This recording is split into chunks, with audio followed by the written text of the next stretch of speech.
Well, hey, good afternoon, everyone.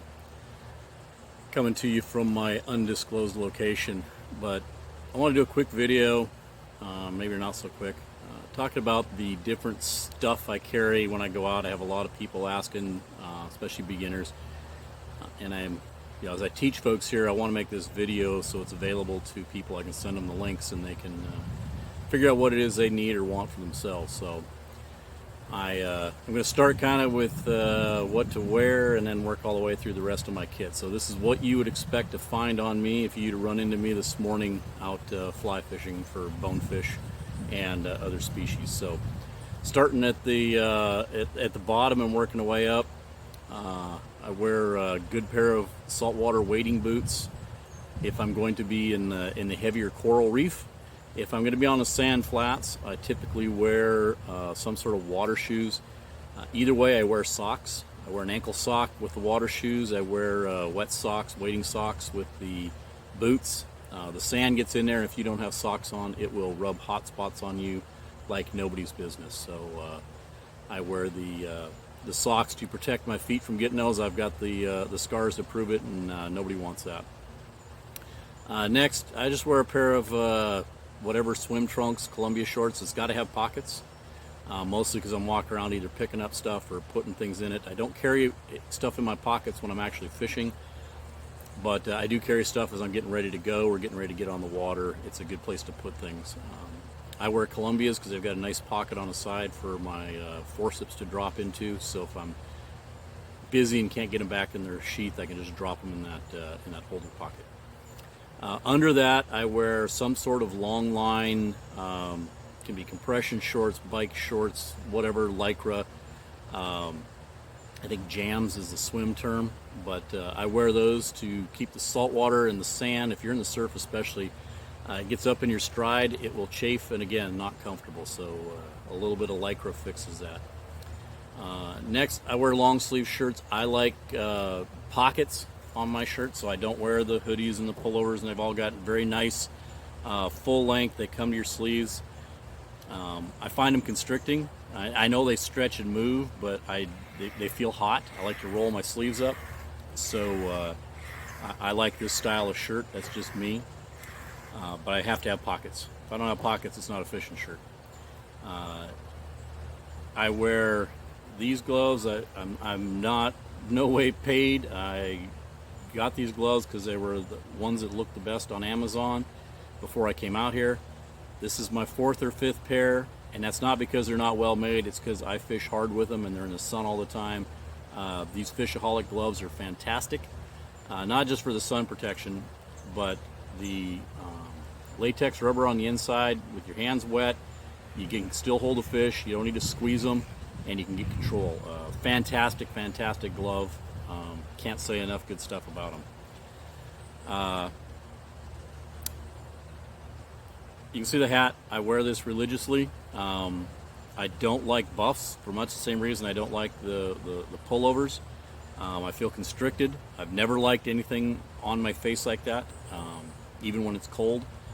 So buff doesn't work for me. I'm nothing against buffs. It just isn't my thing. So I wear the big hat.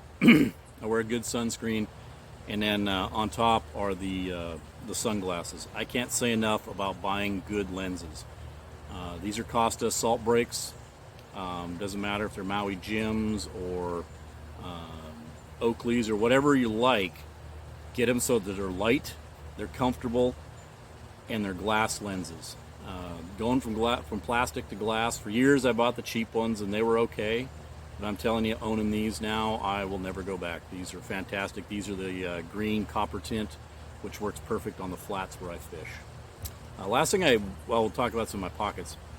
I guess the last thing I wear is this. This is a GoPro Hero 5 Black. Yeah, it's an old camera. It takes a licking and keeps on ticking. It's got replaceable batteries, so I can do it cartridge style.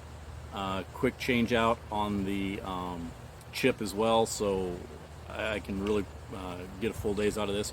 One of the best things I did aftermarket for this was polarized lens cover.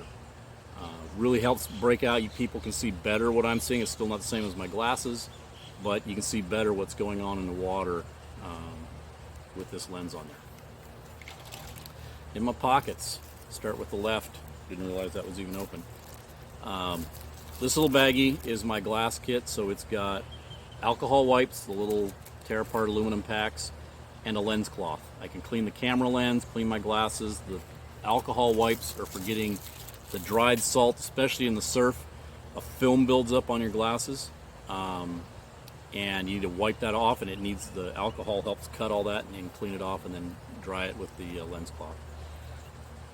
I carry my tippet material in there, so I use almost always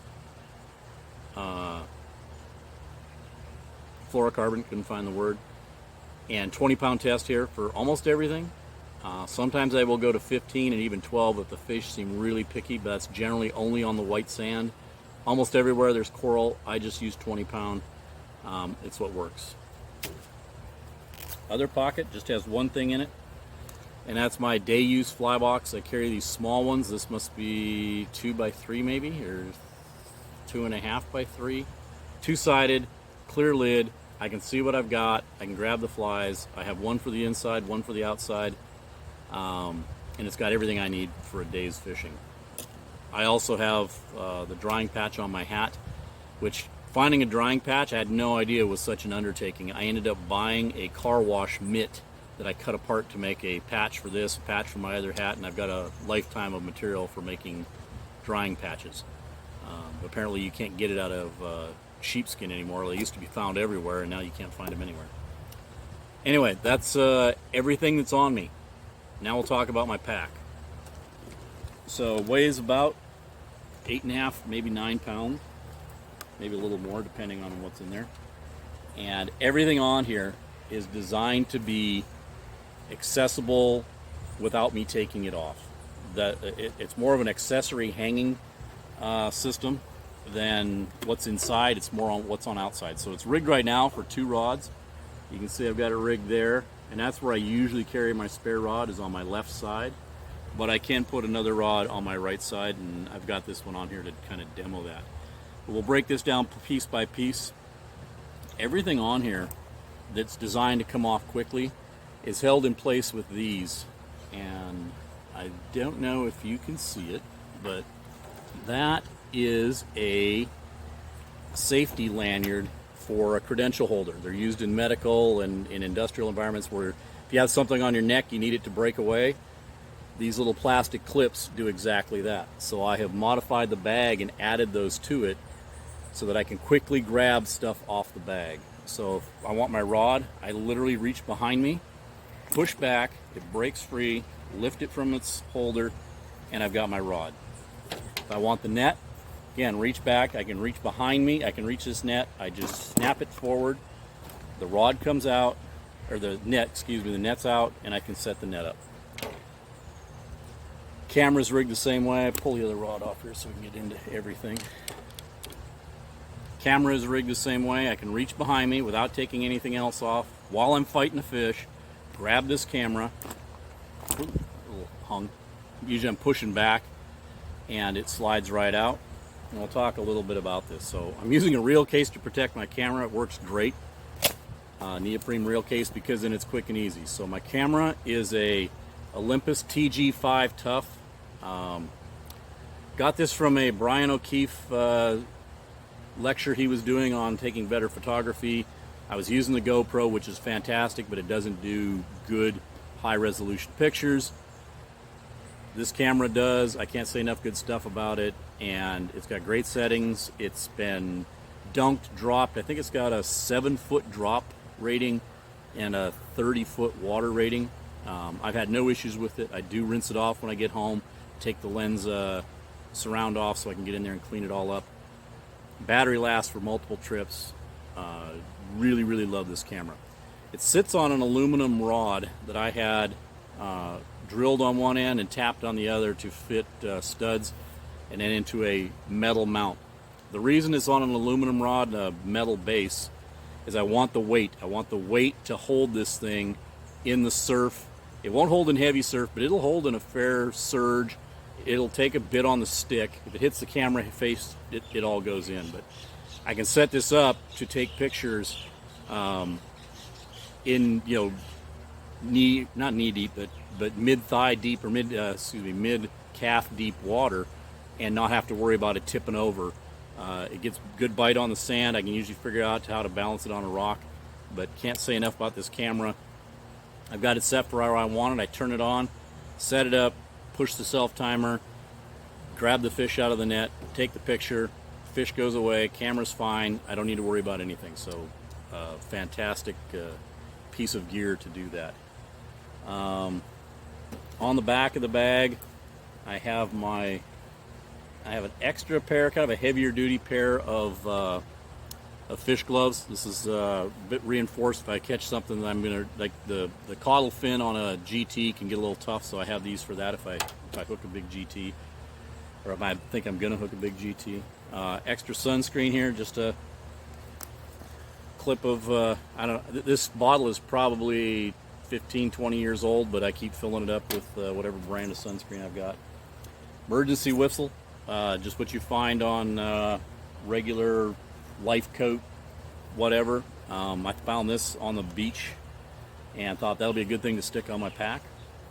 And this is going to cause some of you, this is the fair warning for all those that are against keeping a fish. I keep a stringer in here.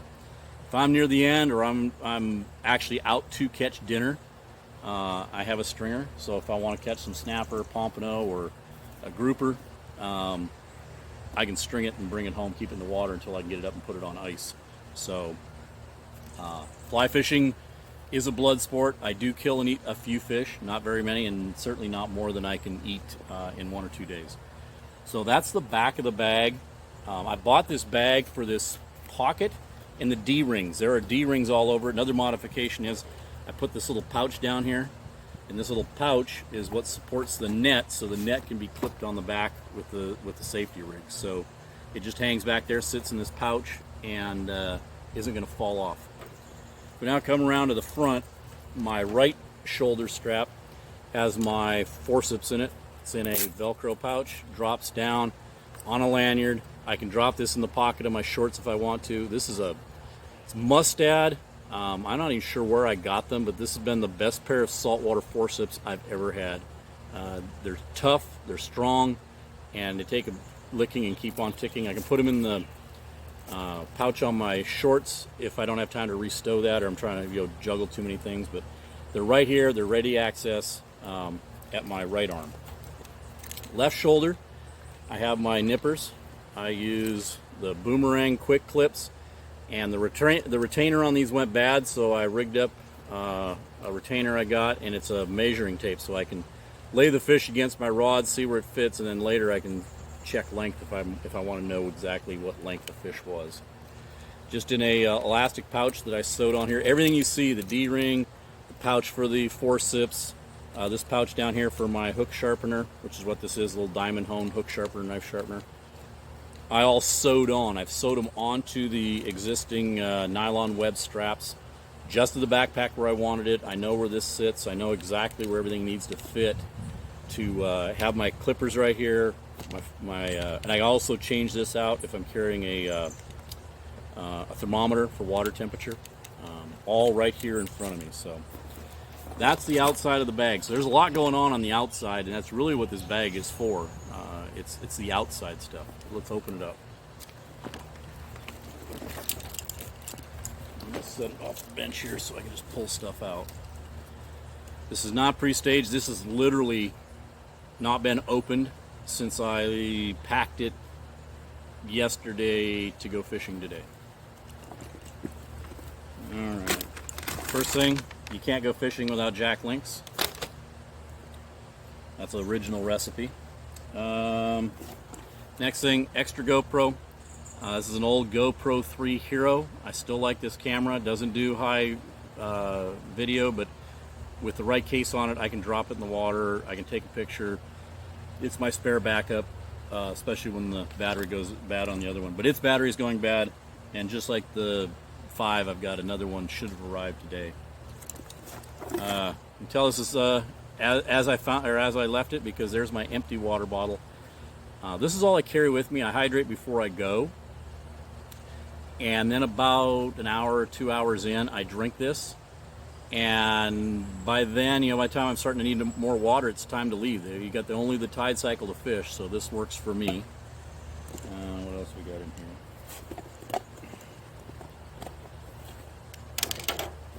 Get all three of these out. So just extra tippet material. So I carry 15-pound.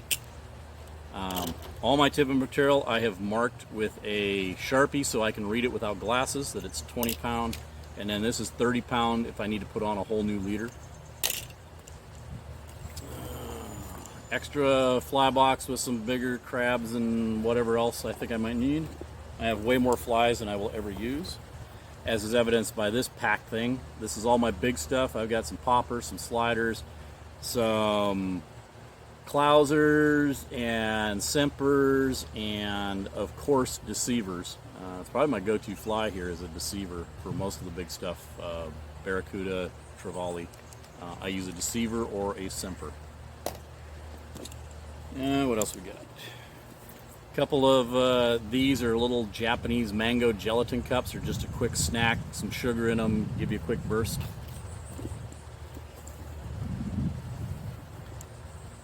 Something to always carry everywhere. This is a cloth bandana. I can dig it out.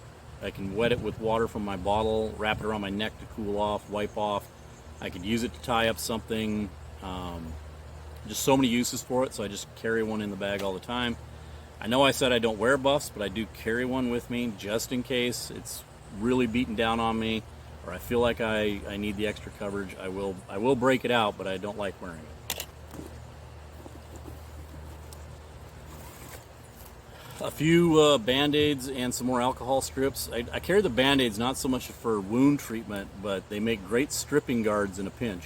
If I feel I need a stripping guard, or like today, bonefish were running this index finger. Every time I'd try and land one, the line would cut a little deeper, so I got a pretty good cut there. So I can put a Band-Aid on that, and then it rubs up against that. It's not so much about keeping it clean, it's about preventing the chafing on the outside. So carry those in there.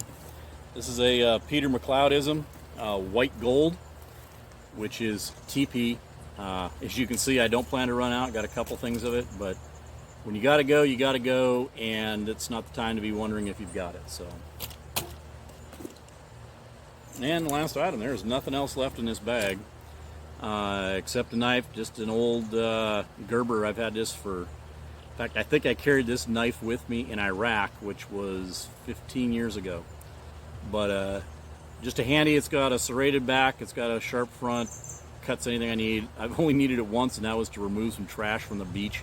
And it was a hung up net line that I was trying to haul off and get rid of. So, but never go without a knife. There's my knife. So that's the bag dump. Happy to take any questions. I'd like your comments. What am I missing? What did I forget? What do I need? What don't I have that you carry? If you got some comments that might help some beginners out, that would be useful. So if you like the video, great, hit the like and subscribe. This is not monetized. I make nothing from these. I'm doing this more to just share some of the experience I've got. I'm in a unique situation and a unique opportunity, and I want to help some others learn and grow from that. So with that, I will sign out and catch up with you all somewhere out on the flats.